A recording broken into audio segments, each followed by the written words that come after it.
Alignment क्यों ज़रूरी है वो हम समझेंगे। जब भी हम इंस्पेक्शंस करने के लिए जाते हैं तो पहला सवाल आता है कि हम अलाइनमेंट क्यों करें। अगर अलाइनमेंट नहीं करेंगे तो क्या नहीं चलेगा, इसको समझते हैं हम।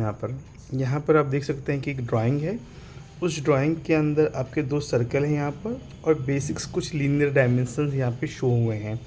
एग्जांपल इस यहाँ पे 200 mm का डिस्टेंस दिया हुआ है, 170 mm का यहाँ पर दिया हुआ है, यहाँ पे 50 mm, 100 mm और 150 mm।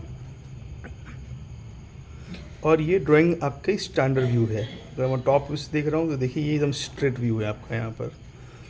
अब मेरे पास ये फिजिकली एक पार्ट है, मुझे ये डायमेंशंस अचीव करना है, तो उसको मैं क्या करूँगा, जब भी इंस्पेक्शंस करने के लिए जाऊँगा मैं, तो ये पार्ट को जब भी मैं सरफेस प्लेट पे या फिर फिक्चर्स पे या कहीं भी रखता हूँ, तो वो पार्ट का जो ओरिएंटेशन है ज़रूरी नहीं कि इसी लोकेशंस में रहेगा।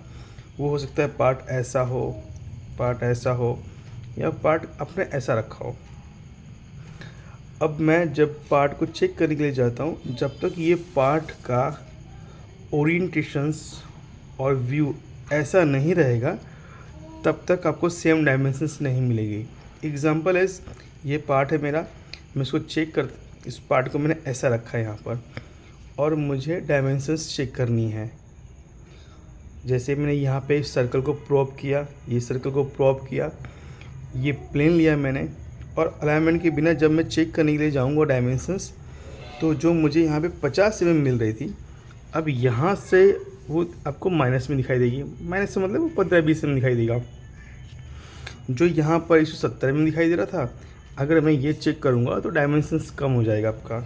सेम यहाँ पर जो आपको डायमेंशंस दिखाई दे रहा था यहाँ से लेकर 100 mm तक का, अगर मैं वही डायमेंशंस चेक करूँगा तो कम हो जाएगा। वो कब तक, जब तक आप इसको इस व्यू में नहीं लाएंगे। इसलिए अलाइनमेंट करना ज़रूरी होता है। सो मैं क्या करूँगा, नॉर्मली एज पर मेरे जो डेटम्स होते हैं, एग्जाम्पल ऐसे मैं ऐसा प्लेन ले लिया, यहाँ पर मान लीजिए मैं लाइन ले रहा हूँ, और यहाँ पे एक लाइन लेकर एक इंटरसेक्शन पॉइंट बना दे रहा हूँ यहाँ पर। सो ये प्लेन जो रहेगा मेरा, मैं नॉर्मली एक्स वाई प्लेन से मैच कर लूँगा, तो मेरा पार्ट कैसा भी रहेगा वो एक्स वाई प्लेन से मतलब एक हाइट पे आ जाएगा। उसके बाद मैं नॉर्मली यहाँ पर जो इंटरसेक्शन पॉइंट मैंने बनाया हुआ है, उस पॉइंट को मैं यहाँ पर जाके कोऑर्डिनेट से मैच करता हूँ, और उसके बाद जो मेरी लाइन थी, ये लाइन को आइदर मैं एक्स से मैच करूँ या वाई से मैच करूँ, जो मेरा रिक्वायरमेंट रहेगा। अगर मैं वाई से मैच करता हूँ तो फिर ये वाई से मैच कर दिया मैंने। अब देख वाई से मैच कर दिया, या फिर मैंने इसको ये मैं इसको आगे ले रहा हूँ, वाई से मैंने मैच किया यहाँ पर। अब दोनों का व्यू क्या हो जाएगा, सेम हो जाएगा।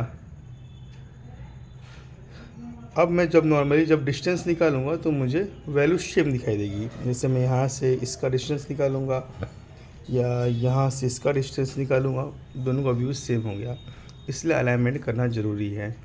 और अलाइनमेंट के बेस पे से हमको ये मालूम पड़ता है कि जो पार्ट का फिटमेंट होने वाला है, जहाँ पे पार्ट मैच होने वाला है, वो मैच होने के बाद एक्चुअल में उसके डायमेंशंस क्या होंगे वो शो करता है। तो ये एक एग्जांपल था आपको कि अलाइनमेंट करना क्यों ज़रूरी है।